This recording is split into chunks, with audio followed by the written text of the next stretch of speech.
Just a few elements of context. We are organizing this video in the realm of International Women's Day, which takes place on Saturday, March the 8th. Last year, we had the pleasure to host a similar event with some of our women working at Boortmalt. This year, we decided to slightly change the theme and having a focus on our women part of the executive committee, and also our MD from North America, Laurel. And we will have a few questions around the notion of female leadership and listen to the stories of our speakers. So afterwards, you will be able to ask a few questions if you want to the speakers.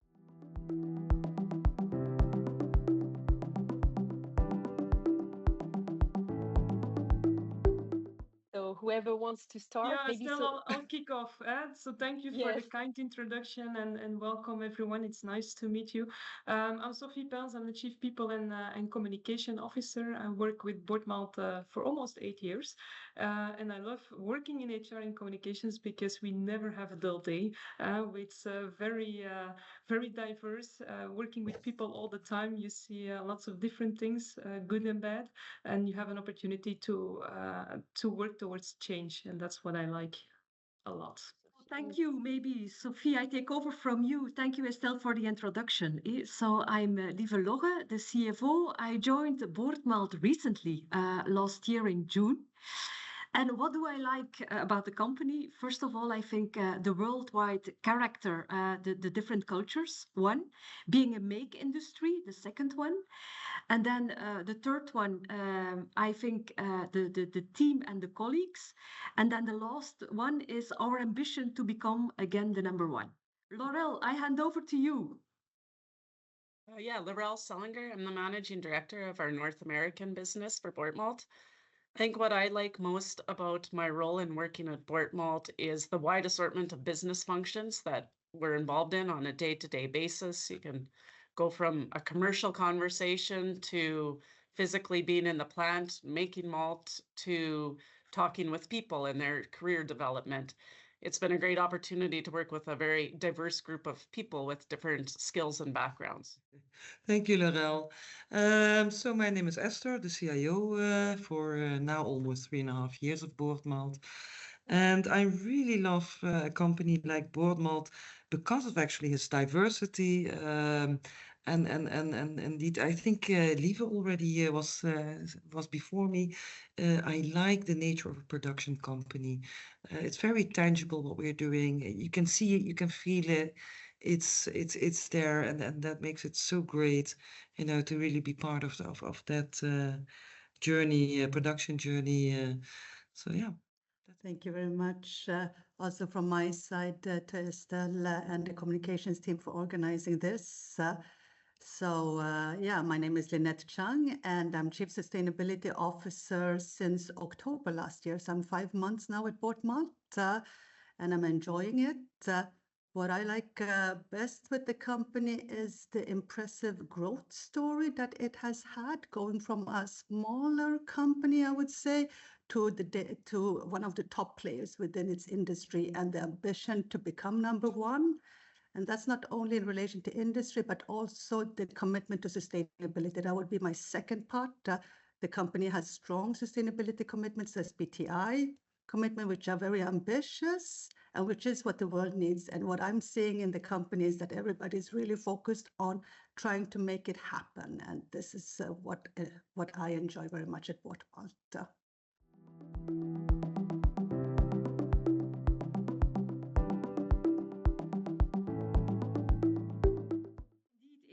I must admit, I never was focused on or having the ambition to have a leadership role. On the contrary, I believe that at the time when I was much younger, I even didn't have the confidence to do it. So it was never an ambition. So I looked up to leadership and looking at them and defining a bit also my values based on what I saw in front of me, but it was never my ambition to become one. So it was my leadership who has indeed invited me to take an opportunity and pushing me, supporting me into the leadership role as my experience. I take the opportunity because it resonates very strongly with me as well. I didn't reflect upon that either at a young age about taking a leadership role per se. I was quite involved in sustainability topics, social topics as at a young age. And I think I mainly was thinking about how do I push my topics forward, the one that I really care about and passionate about. And I think that just involves about talking with a lot of people. So of course you learn a lot in terms of driving topics forward. And then it kind of just grew from then onwards. But really leader per se is not something one really striving towards, but it was more about succeeding with the topic that we are passionate about. I'd maybe say that my experience was a little bit different. And no, I didn't really think, oh, I'm going to be in a leadership role at, a malt company one day. But I've always enjoyed working with people and coaching people, really starting earlier in more sports and that type of thing of coaching people and just seeing things grow. I like seeing projects from start to finish. And so I think it was a bit of a natural transition to end up in a leadership role with that drive behind me of really working with people, coaching people, seeing the best in everybody, making the best of what's there, that type of thing. So a little bit of a different route, maybe. I even started on the other side. I very consciously actually didn't pursue a career in the younger years. I consciously, with my husband, chose to have children first. So also work part-time first part of my career. And I think it was took me, maybe I was 34, that I was really for me a bit more clear, like, okay, this is where I now want to go, where I had, let's say, my children in a phase where I, to my opinion, thought they could do a bit less without me. And that I really started pursuing my career and really what was for me from the beginning, maybe, and for me it was more about that is I did believe from the beginning in personal empowerment. I'm not the type of woman that likes to sit in a corner and just let it happen. I do believe that wherever you are in a company, you can change it. But you have to believe in it. And it's also, I think Lieve already mentioned it, it's also a bit about trust and self-confidence. And it's something that, yeah, you really need to feel and want to be there. And that was I think from the beginning very strongly inside of me, that I wanted to get, let's say, the optimum out of me. Whether that was per se being a leader, I don't think that was clear when I was younger. It was about personal empowerment, that I believed.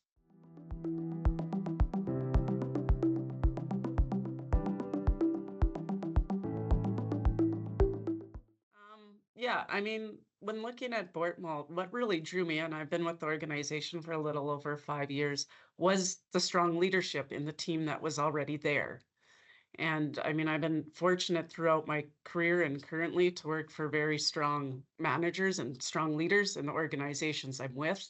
And so it was really about the people around me that enticed me to want to have an opportunity with Boortmalt and to work with the leadership team that was there and seeing that they had built a strong team and that there was a strong group of people around them. It's quite inspiring. To that, I want to add maybe, because I'm even recent, why was I attracted to one of the aspects that I absolutely want to mention is that indeed, I've never worked in an industry where in the management we had so many ladies, colleagues, ladies. Absolutely. I mean, you often see that, this is the game, the goal, but in make industry like ours, you don't often see such a management structure. So for me, this really gave a kind of, walk the talk, ethical value, inspiring to join that team. And I strongly believe that this also gives another dynamic in terms of dealing with management strategy, etc. So one of the aspects that I clearly want to mention here is that I really also inspired by the having so many female colleagues without for sure denying the role of the male colleagues, because those are our allies and for sure, but the balance we are having is really one of a kind. And it's not often that in this type of industry we have that opportunity as an excom to do and to work together in that balanced way. Being with the company for 8 years, 6 years I've been serving in a leadership role. I was only 30 years old actually when I was invited to be in a leadership role, young female.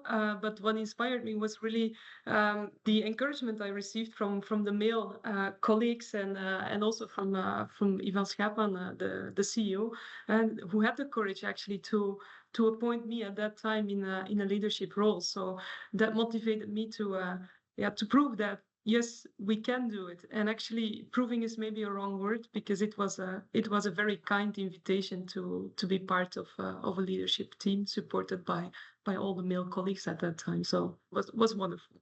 I can really honestly feel what you're saying, Sophie. And I think I just talked about personal empowerment in the last question you raised, Estelle. And for me, this comes together, I think most of us are people that really believe in personal empowerment, and most of us don't sit too long in a corner before we get into action, else we probably wouldn't be in these kind of roles.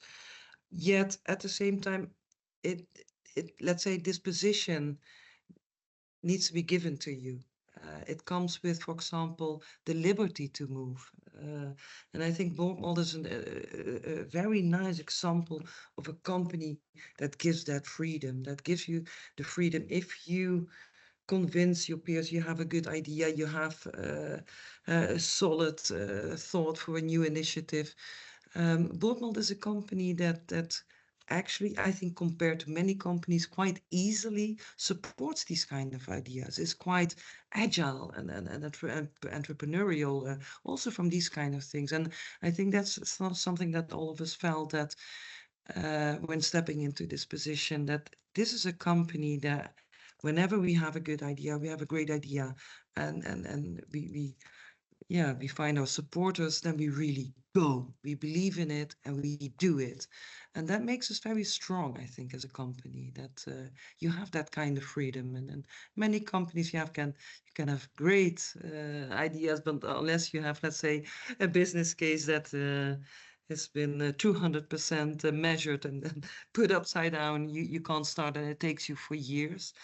And I think Boortmalt is a company that really believes in their people and believes in these kind of initiatives, ideas, and yeah, that makes it for me a great company, at least. For me, I mean, I'm quite recently with Boortmalt, and for me, I think it was what I said, what attracted me to the company to start with, the ambition of growing bigger, what it has done in the past, and the commitment to sustainability is the main reasons what attracted me to Boortmalt. But as I come into my role here in Boortmalt, it is, of course, the dynamic people that the company has also. One could already see that from the outside in terms of the willingness to do things, not just ambition in terms of, this is what we want to do, and there can be a lot of talk, but the fact of doing it also, yeah, and allowing people to bring their best to the table, also listening to,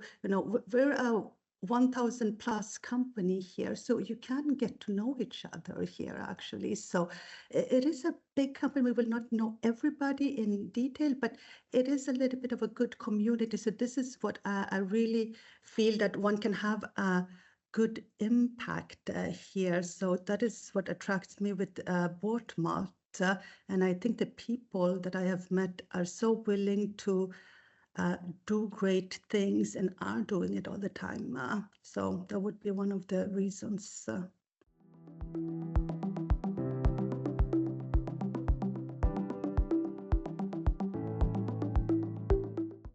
maybe when looking from the earlier point of view is still it's about, to my opinion, building strong relationships. You have to gain trust. The word has been used already here, but you have to build your credibility. People have to know you, have to build your relationship. And when you're in that earlier stage, that this is for sure something which is key. It's a fundament. And for sure it's also in a later stage important.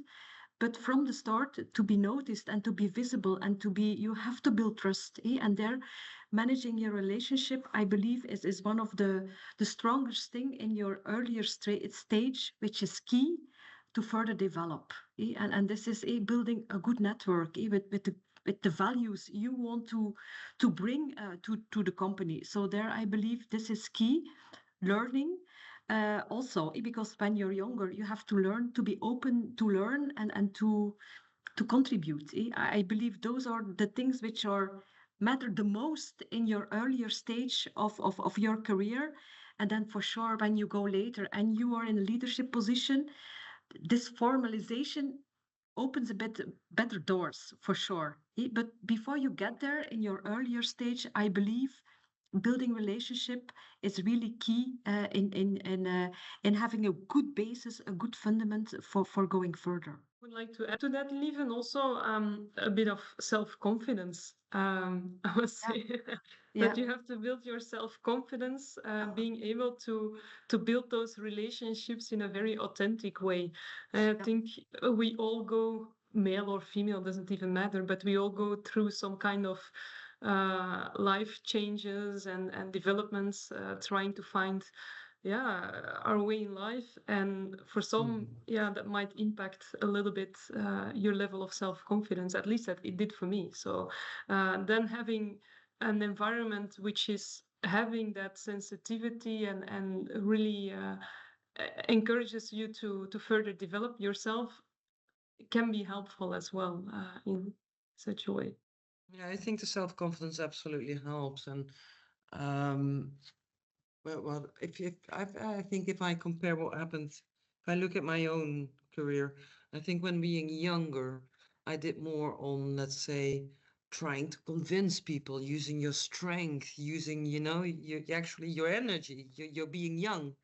And as you turn older, indeed, I think I totally agree with what Lieve and Sophie was saying. But as you grow older, you learn to, let's say, not try so hard anymore, but being maybe a bit more relaxed, a bit more self-confident, indeed, and listening actually to the other ones. And often you find those common grounds on which it becomes very easy to collaborate further, and you don't have to convince that hard and to pull that hard.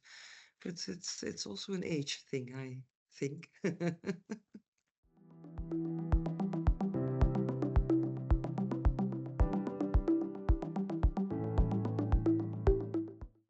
What is a balance? Yeah, exactly. Estelle?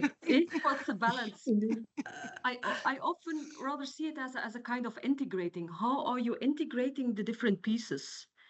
And there I must admit, don't aim for perfection. For sure, you have to aim for success, but sometimes you let to go certain things where you believe it's simply not being able to be perfect in that situation.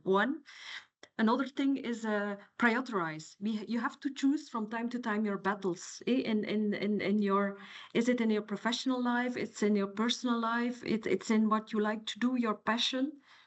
Then delegate, I would say, is also an important topic that as leader you must be able to rely on your team, because you have a good team, but then just rely on your team, which is also, I think, a strongholder. And then from time to time also to say, and how I call it, to say no, but in situations, be realistic what you can do and what you can't do. So this is where at first sight, I would share those elements when you raise that type of question, Estelle. I was just going to say that I can only agree to what Lieve said. It is for me, it's about being flexible, integrating, prioritizing, understanding that you need to let go, and some things you need to manage simply. So you need to be agile in terms of what is really important. And then I would say, and I think Lieve was talking about trust and delegation, and I think it is really about trusting others. Others are also there to help you. And what I also find is the complexity between private and professional life, because at times it is a lot of things happening at the professional life, and you can give it a lot, and there will be other things that you will have to maybe compensate. You need time to recover then. And then it is very important to have a support network, to have understanding family, friends that are there when you're having, a very stressful time, when you have a lot of pressure. And also professionally, frankly speaking, when you're professionally also having a tough time, having colleagues that are there to support you also is extremely important. So that support network, and to really, how can I say, take care of those relations, for who are the ones that are giving you energy and that will be there when you need help at times. I think that is also for me at times a way to get over a tough period, to say. I think the one thing that was important for me was realizing that my balance didn't have to be the same as anybody else's. Exactly. What I choose to prioritize and what I decide at any stage is really up to me. And, for people to be successful in both their personal lives and their careers, they need to choose that balance that works for them and work within that. And I've been fortunate that my career, it also links to some of my passions, so that I've had some opportunity to overlap, which makes things a little bit easier in that balance. But I do think it is important for people to always recognize that their prioritization and their balance doesn't necessarily have to be the same as the person next to them. Maybe one last thing, if I can add to everything that has been said, is maybe being selfish now and then.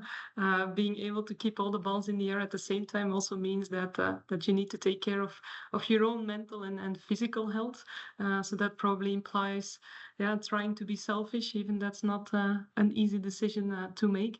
And what helps me sometimes as well is to talk about it with all the different people around me. It can be colleagues, but it can also be my partner or even the kids or whatever, to say, I'm not perfect. This is what I can be. This is what I can bring you, and I'll try to live in the moment. When I'm home, and I'm not at work. That also helps them to understand what we're going through now and then. I was thinking about a word that Sophie was using, selfish. And often people, if they hear the word selfish, they, this negative thing, you can't be selfish. And so maybe let me try to give it a different ring, but because I do absolutely agree with Sophie, it's, at least do it conscious. And as Laurel was saying, this is not about right or wrong. This is about perception. A balance is not right or wrong. I can tell you, when I was, let's say, when my kids were 12 years old and I would be at the school ground, the mothers would all be looking at me like, oh, look at this career mama, and her balance is totally off. And then I would get at the job, and those men indeed would look at me, oh, there goes our mama, and she doesn't work as hard as. Everybody has their opinion, everybody has a perception. It's not about right or wrong, as long indeed as your balance fits you. That's for me the only, I would say, important thing. And do it indeed consciously. And consciously, it's your life, so it matters what you choose. So know your heart, know your priorities, and choose consciously.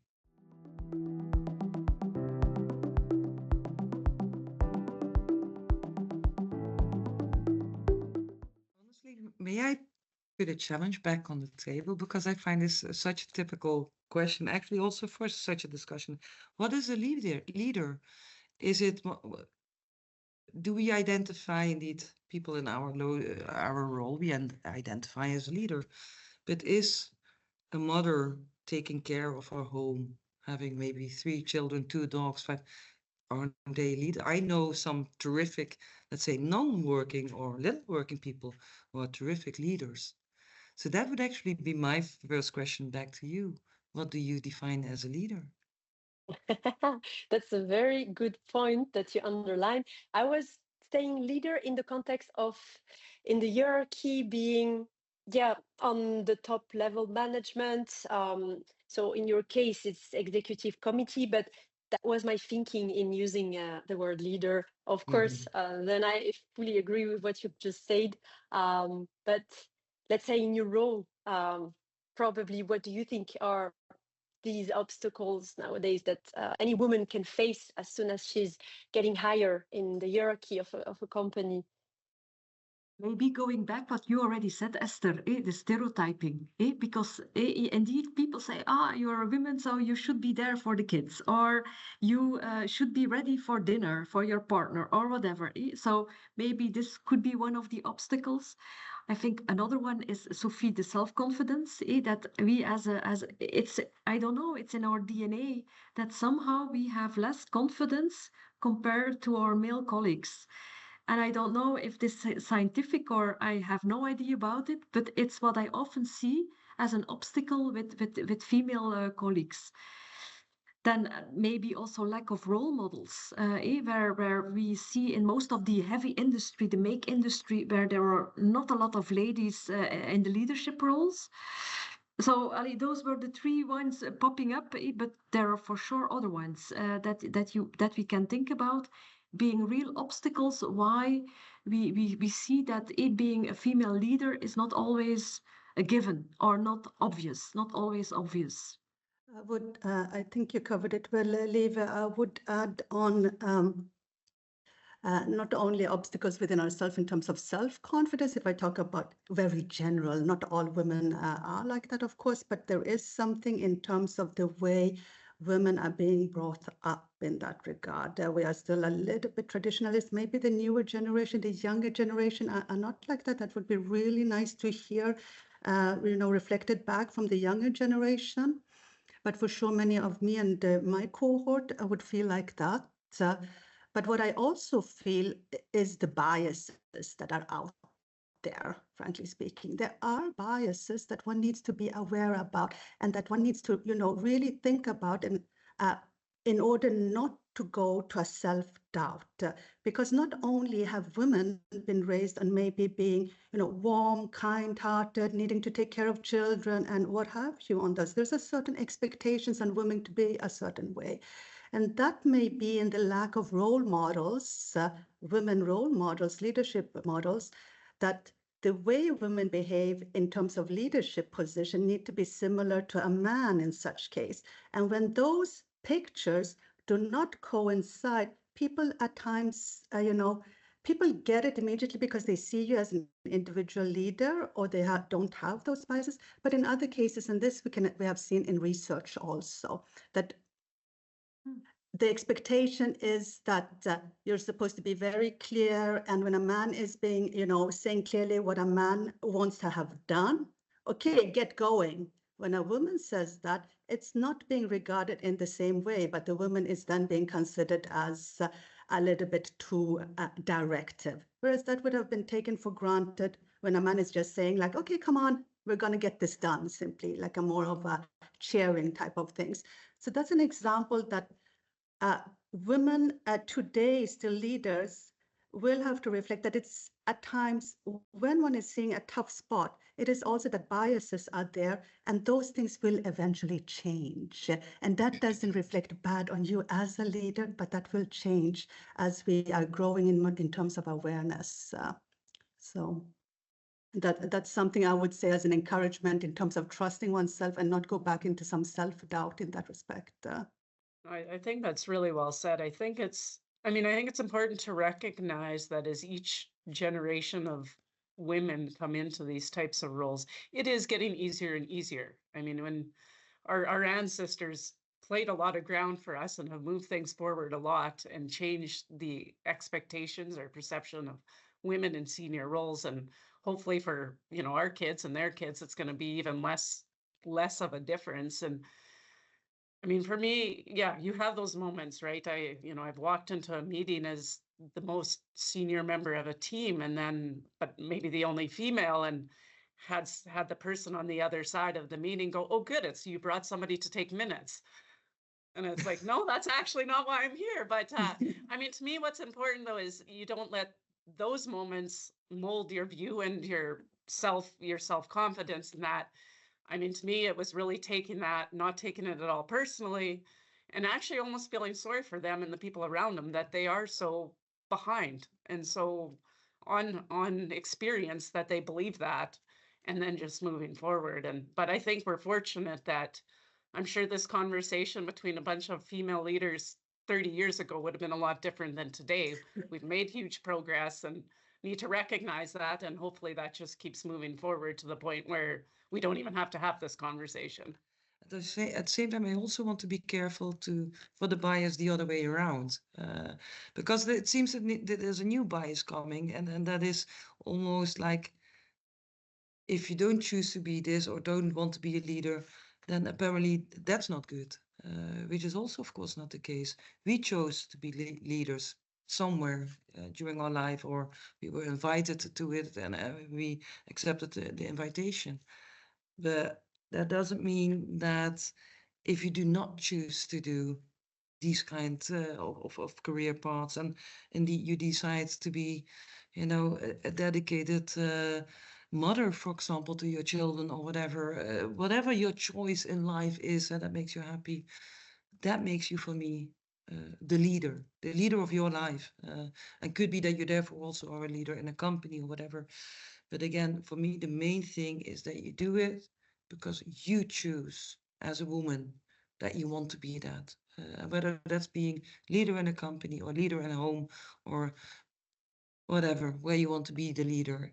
The important is that you have that right, that freedom to decide, where indeed 3 generations ago our grandmothers didn't have them. We have them, and use it. That would be my most important plea. Because challenges, there are challenges for women still, of course there are, but I can tell you there are also challenges now already today for white men, for example, which feels a bit like, oh, but they are the most, so be careful, let's also not, let's say, create a new bias. I think the important is that you should have, whether you're female, male, doesn't matter which color, skin, clothes, you should have the right, and therefore you should have the ability to exercise that right. And that is, I think, the ongoing discussion, whether you're a female or another minority team member. I don't know nowadays what you can say or not, so sorry if I'm using the non-appropriate label, but for me that's important. You're having that choice and consciously using it. Because it was so nice what Esther said about the different biases. There's not only one bias, there's a bias for, strong women are supposed to be softer men are supposed to be strong. And what I'm seeing, what I truly believe in today, is that we're actually have been heading towards an increasing acceptance of different leadership profiles. And we can see it's no longer what used to be maybe 20, 30, only white men, very authoritarian. Today we have a full plethora of different leadership styles. And as we get more role models in this, we will see warmer, softer leaders, be it men or women. We will see hard men, hard women as well. And what I'm seeing happening, we're not there yet, but the understanding among all of us that leadership takes very different forms, and it's about connecting to the people that you're leading and the audience that you're with. And you have to be authentic to who are you in that regard, because that's when you really grow as a leader. It's very difficult to be different and lead with authenticity. And if you're trying to impersonate a role model that you're not really in tune with, and this is what I would love to see, even more, highlights on the different leadership models that I think we are seeing more today. But increasingly there will be more, and then we will start seeing the biases being less so because we accept them for what there is out there actually today. It's actually also answering a little bit the thoughts that I was wandering around in my head. If I would have answered this question, I would have answered that I believe that the challenge is going to be more common across genders and across all different categories that you want to name. I think it's going really to be a common challenge for the new generation to become a leader. And we want to be all over the place. We want to have tons of experiences. how do you keep a balance, or where do you put the balance?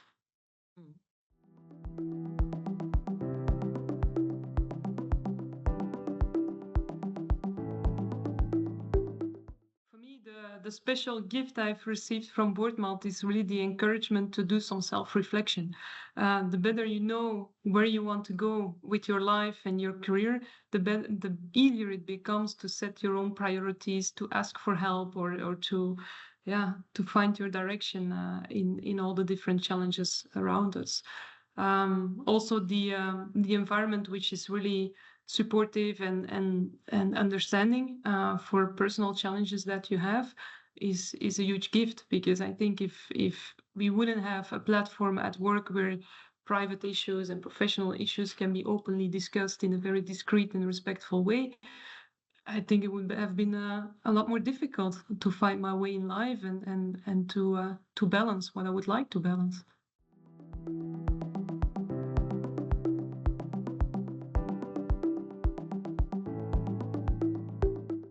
For me, there always were three rules, and two of them more or less we already mentioned. For me, they're very fixed. The first is be open, from the point be authentic. I think Sophie mentioned, a few mentioned. Be open, be really who you are.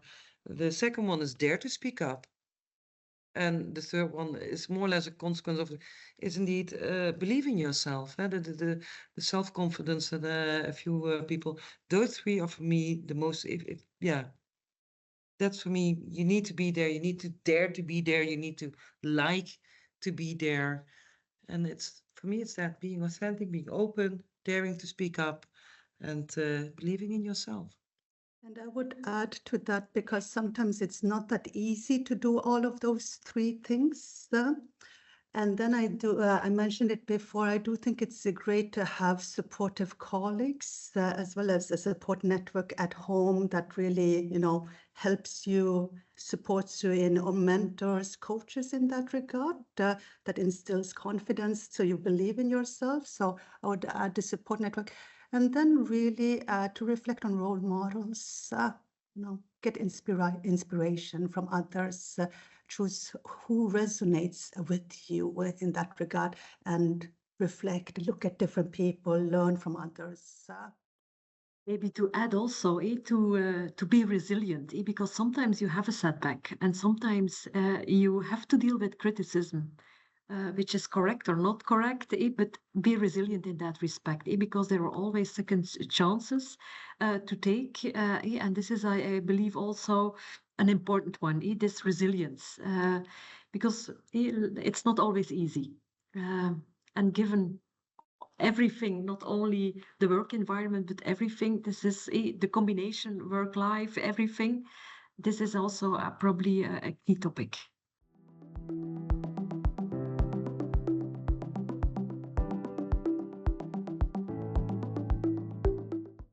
Well, if I may, I actually think that men today are good allies. If we look at ourselves, I think somebody was mentioning it before, it's really quite a diverse executive committee that we have at Boortmalt already in this regard. And here I can really feel that men today are already, good allies, more so than maybe has been in the past, actually.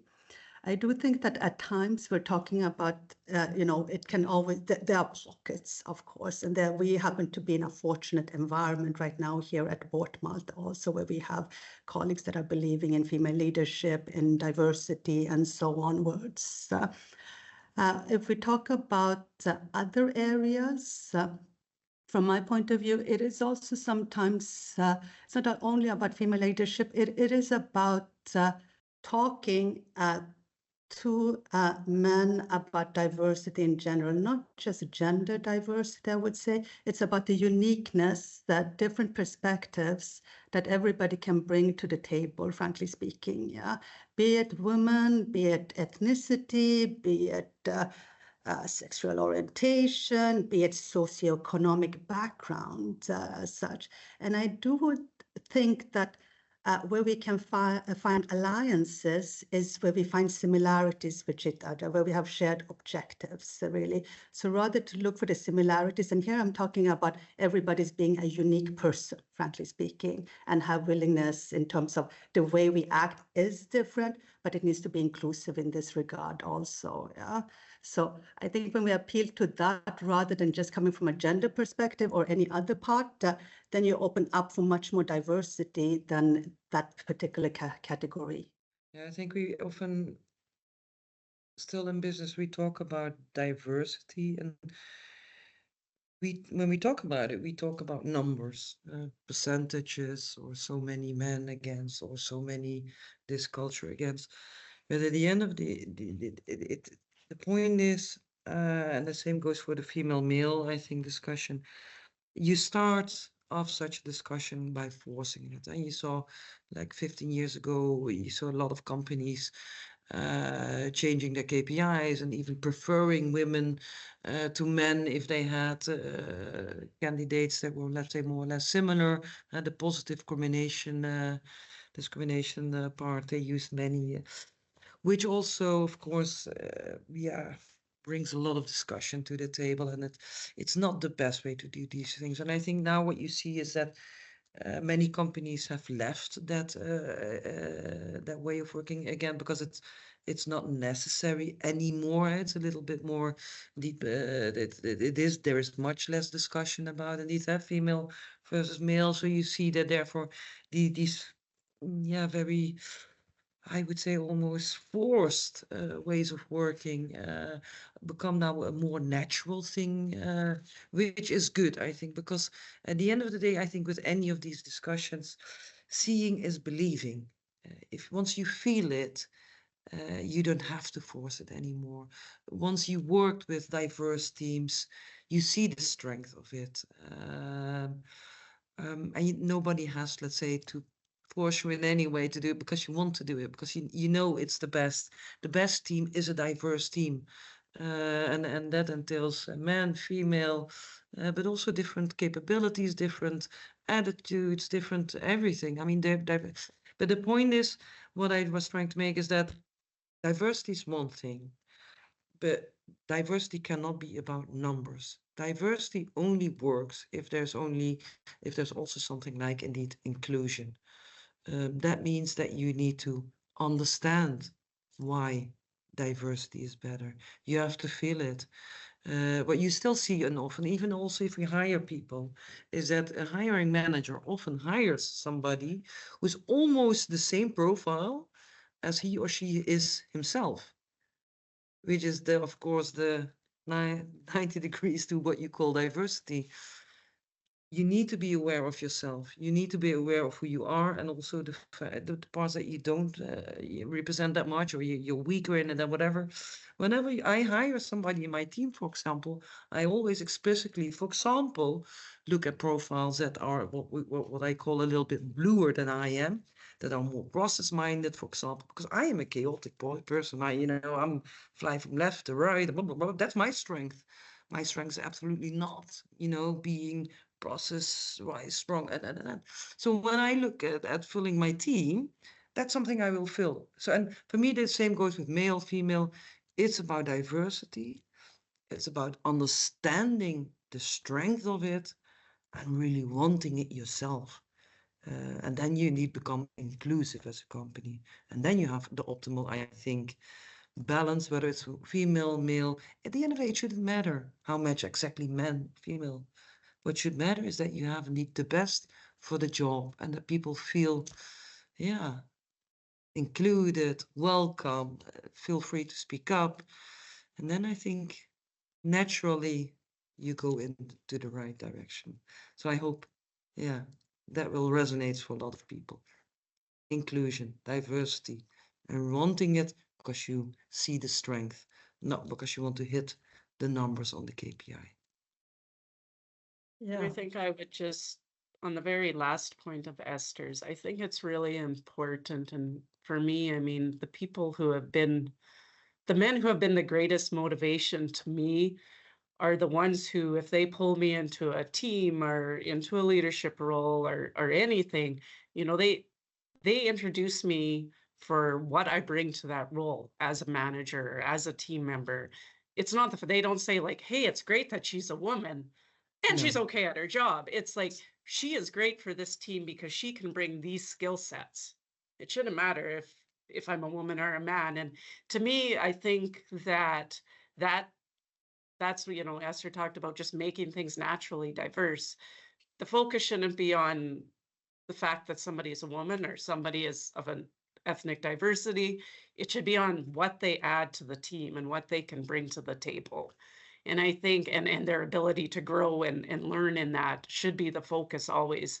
And I think that's where I've been fortunate that has been what I've seen from my male colleagues and my male mentors. It's they've looked at me as what I bring to the table, not as who I am. And I really appreciate that. I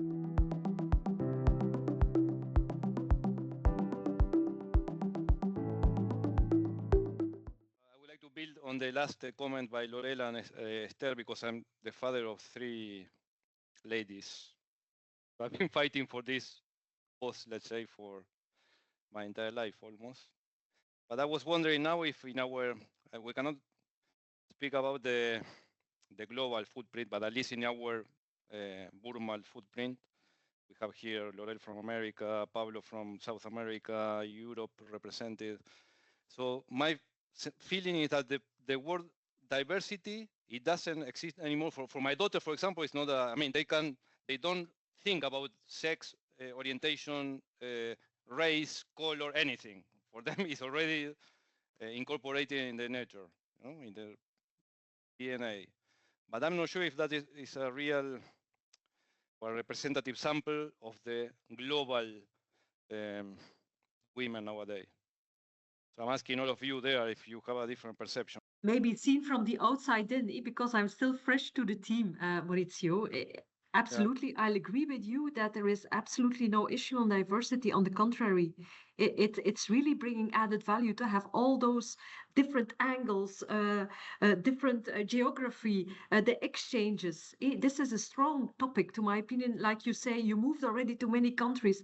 This is only reinforcing that unity we are having and the benefit we are having of bringing all those cultures together without any, racism, any distinction between the different countries, the different regions.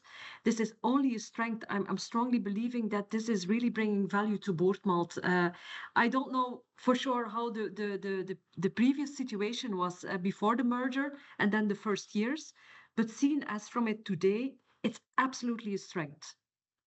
I agree with that, Liva. I think if we talk about diversity, for sure, being a bit longer in the company, I think I can speak for a few of us. So I'm very comfortable with that and saying that we came a long way and that it's quite okay. But of course, there might be other female individuals that think differently on it, something that is maybe less visible to us.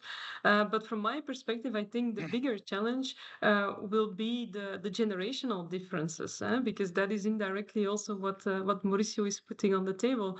The younger generations' diversity is self-explanatory for them. They don't use the word even anymore. They are used to have it all. So how can we cope up with that as an organization? And that's where I have more question marks still on whether we are there already. I don't think we are. I think we can still improve a little bit. But the question there is again, how do we respond to the needs that they will have, and how can we discover what they need? For my daughters, also connecting with a point mentioned by Esther, they know they are competing with anyone. It doesn't matter, who is the other person. They don't want any favor. They don't think about these KPIs to measure the proportion between women and men.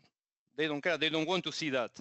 They avoid any discussion about that. They know they are competing with anyone when they're thinking about the school or the job. So, and I think, of course, I fully agree with Sophie, we're moving in the right direction. I think at one moment in time, it will disappear, the word diversity. It's going to be natural. Just one question, because we see here at the management level that we succeeded to have women's. What's about the shop floor? What can we do to push or to encourage ladies to be part of producing directly the malt and not just at the management level? This is still a question to me.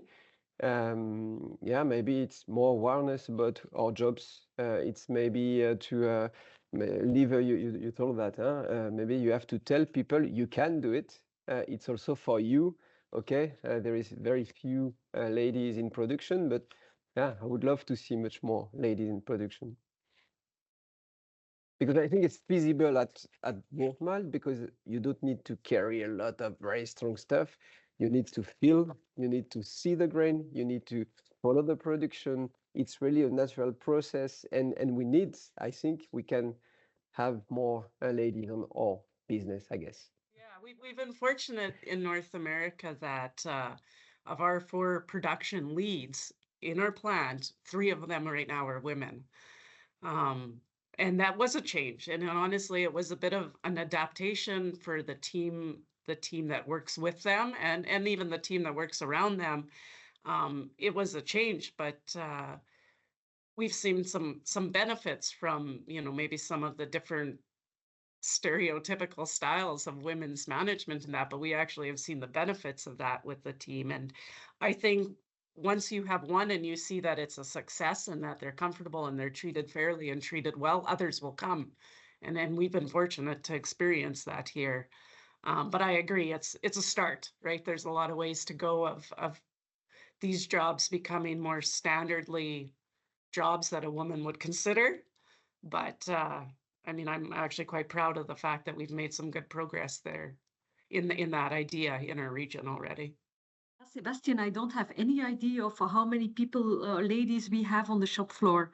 When I'm looking here in Antwerp, it's I see from time to time really ladies, with the clerk, etc., etc. So it strikes me. So I'm wondering, indeed, yeah, there is still a long way to go. I'll agree with you. Just not looking at the numbers, but just looking at the shop floor. But I'll agree, it's a matter of starting it and doing it, and then having role models, and it's like an oil spot which can get bigger and bigger. But it's indeed not obvious, but because people often associate, working on the shop floor with heavy lifting labor, and hence I think the extra constraint which is there. But if we have good role models, I'm sure we will get there. And that we are getting there. Happy to learn, Laurel, that in your region this is already moving in the very good direction. Yeah, I know, Sophie, but yeah, it's like 2080 or maybe 30, Yeah. 70. No, it's 2080, but if you on the shop floor, then I'm excluding management there, because management is almost equal, which is balanced out very well. But yeah, we came a long way, and the efforts that we've made are tremendous. But I admit there's still some work to do. But yeah, I don't want to go finger pointing or look for excuses, but it's also a bit linked to the fact that we're a B2B business, and yeah, if you would ask 100 people, do you know what malting is? I think we may be happy if half already respond yes, and then if 80% of them then says I know Boortmalt, then I'm very happy. So it's something in society as well that needs to change, to be able to attract more female individuals into this type of roles. But I think it's improving with the role of social media. We have more tools than ever before to try to reach different groups in our society. So it will gradually improve.